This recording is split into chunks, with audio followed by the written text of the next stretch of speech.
Hello, my name is Gabe Zollner. I read some interesting information that I thought I'd like to more or less talk about. And it had to do with Obama's little trip to Hawaii.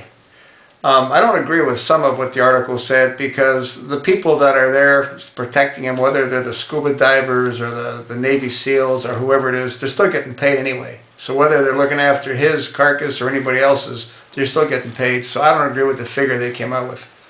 But what I found interesting was that the cost for a one-way trip from Washington to Hawaii in Air Force One, it's about $1.5 million. That's $1,500,000 one way. And so he's already there. I assume Bo went in his own airplane. Bo might have gone with, the airplanes that took his cars. I think they take C-17s for that, for his cars and his helicopter and all that, because he has to have everything with him, you know.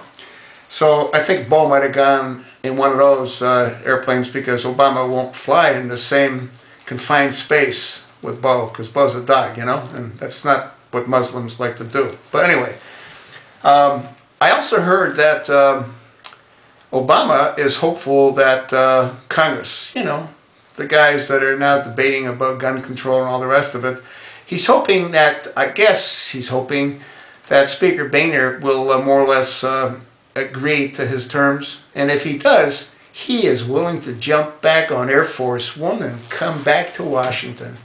Do me a favor, Obama, stay there and save us $3 million. You know, $1.5 million each way. You know what I mean? You're gonna come back and go back. That's not $3 million. Just stay there. We don't want you to do anything but enjoy yourself, because that's really what you're doing. You know what I mean? And don't worry about the fiscal cliff. We need to go over the fiscal cliff because that's the only way that we can teach you, meaning the Republicans can teach you, that you can't have everything that you want whenever you want it. And you're the bad guy that's going to be doing it. You're the guy that kept saying, I'm not going to raise taxes on the middle class. Obama, you have destroyed the middle class. You have destroyed them.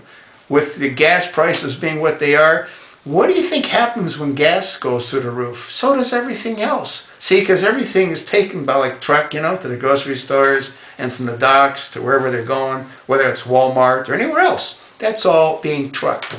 And when diesel fuel is like $4 and $5 a gallon, who do you think pays for that? Well, the middle class, because the poor guys, they can't afford to buy most of this stuff. The rich guys don't really care. It's the middle class. You know, the ones that you want to protect. Anybody that believes you care about the middle class, well, let me tell you, I got a deal for you. I can sell you this bridge in San Francisco, goes right across the bay, good price, definite moneymaker. People are not that stupid. They recognize what your real intent is. The problem is, you've got half the population eating out of your hand, because they're all dependent on you, which is exactly what you wanted. So once again, Obama, do me a favor, stay in Hawaii. Enjoy yourself. Go for a swim in the ocean. Have another Mai Tai or Kahlua or whatever you're drinking. Have fun. Relax. Enjoy. We don't need you back in Washington. You're not going to add any value, none whatsoever. And I sure as heck hope that Speaker Boehner does not cave in and give you what you want. Because what you want, well, we know what you want. You're just not being honest about what you want. I can't wait for you to come out and tell the American people what you really want. And I know that's not that far away if you're allowed to stay in power. Hopefully, you won't be. But we'll see. You have yourself a nice Christmas. Enjoy your new year. We know you're having a good time. Don't worry about us. We'll be fine without you.